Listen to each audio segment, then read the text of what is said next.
Hi guys! I'm going to share you now my CF Moto 150 Aura at ang pangalan niya na ay si Uno. Bakit Uno? Kasi ako yung first owner ng CF Moto sa Philippines. So proud ako doon and at the same time kaya siya Uno, number one. So this is my CF Moto 150 Aura and right now nandito tayo sa papuntang Palpitate dito sa May Tanay. So I'm going to share you now my personal riding experience as an owner and rider ng CF Moto 150 Aura. So let's start first with the look. Sa look pa lang, yan. So as you can see from the headlight, tapos sa DRL niya, it's full LED.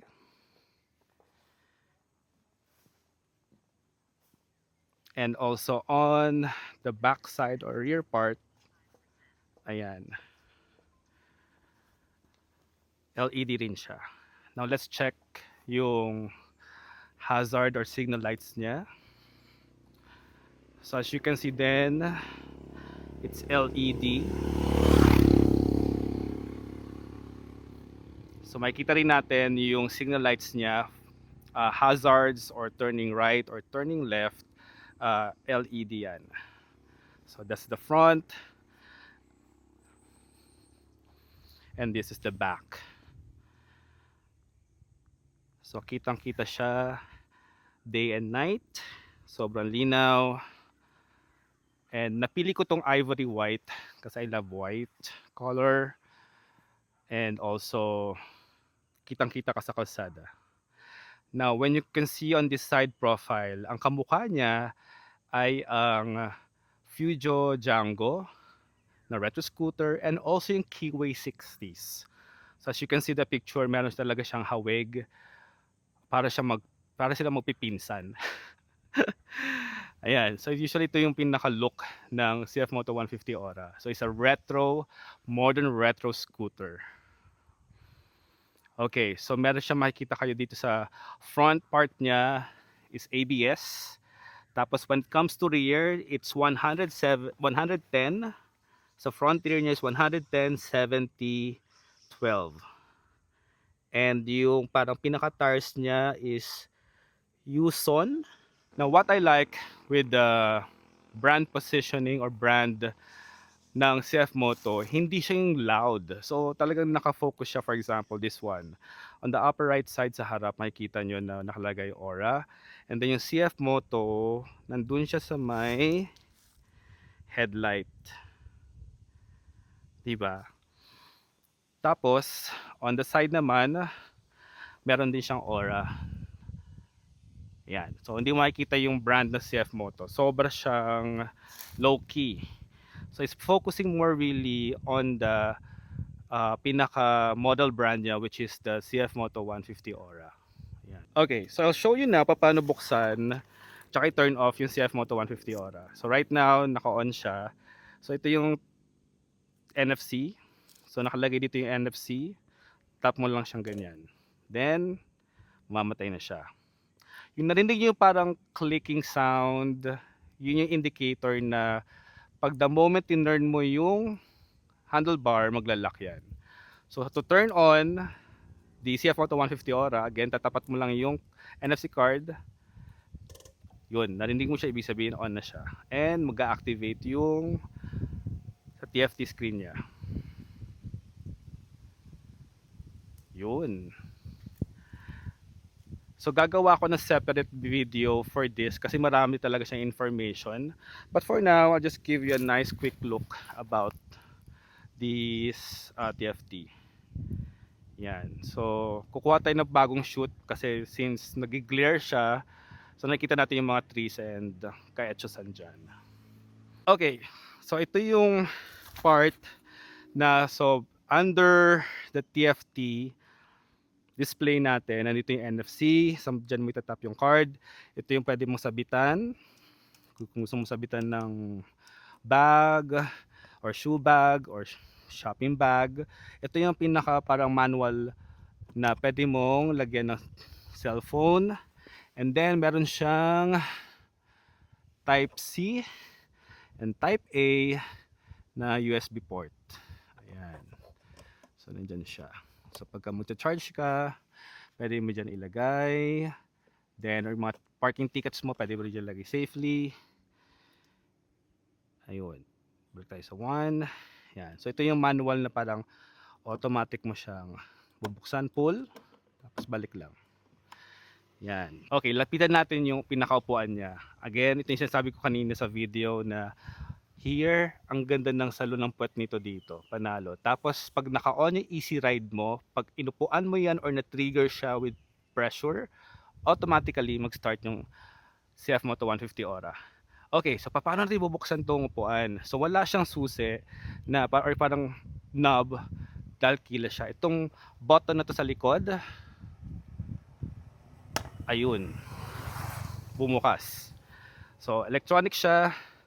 And ito yung pinaka, makikita yung gamit ko. Medyo magulo kasi nga nag-ride tayo today. Tapos meron rin siyang pilot light para sa mga kotse. Yan, so may plastic pa. So, nandito yung battery. Nandito rin yung SD card for the, since meron tayong built-in rear and front dashcam or motorcycle dashcam. So, ito yung battery. So, ito yung rear camera niya. Focus natin. Ayan siya.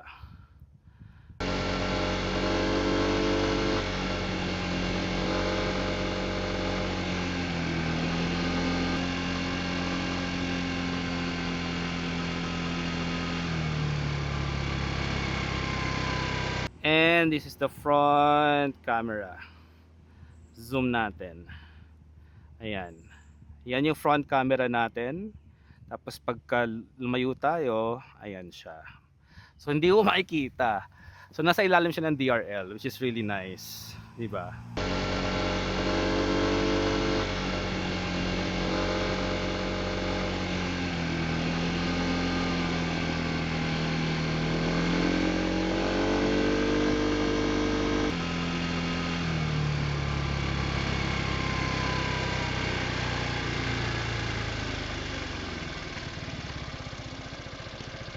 So this physical key, gagamitin natin siya. Paano mo siya bubuksan manually for the seat itself. Ayan, so nag-lock na siya. So on the right side, facing this side, sa kung nasan yung exhaust or muffler, yan. So under this side, yung sa right side, sa ilalim niyan, merong susi. Susian, para doon may papasok yung para magamit natin itong susi. So paano? So I'll show you now ha. So kailangan ko lumuhod dito. Shit, ang daming langgam. Wait lang ha, bibilisan natin. Since nakatabi lang tayo sa roadside. Asan na yung susian?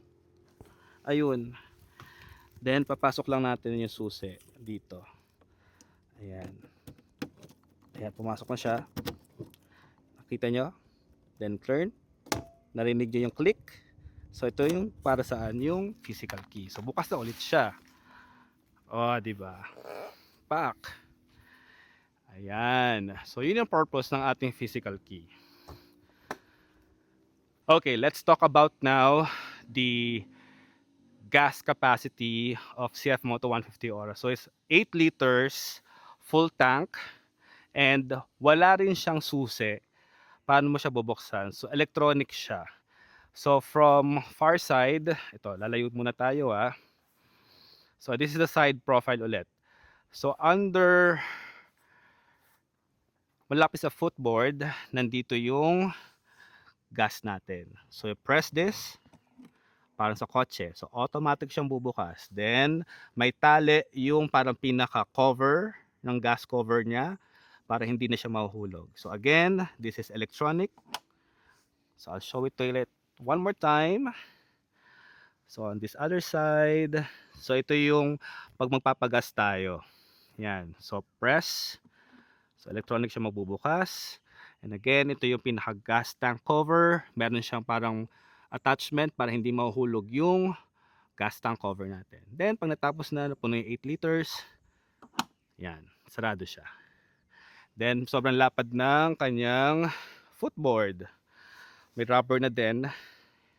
May mga aftermarket ka makikita na pwede mo siyang lagyan. But for me, I'm satisfied with this one. Okay na siya. It goes with the look already. So, panalo na yan. Yan. Tapos, may makikita kayong air intake here. Meron din dito. Tapos, dito din meron sa ilalim. Ayun, no. Tapos, meron pa dito. Yan. So, sa busina, malakas yung busina niya in fairness sa first stock. So, yun yung busina niya. So, ganito yung setup ko with my Insta360. So, sa baba ng side mirror natin sa kaliwa, nandyan siya. Kasi sa kanan ko sinabit naman yung helmet natin na bell bullet. Ayun.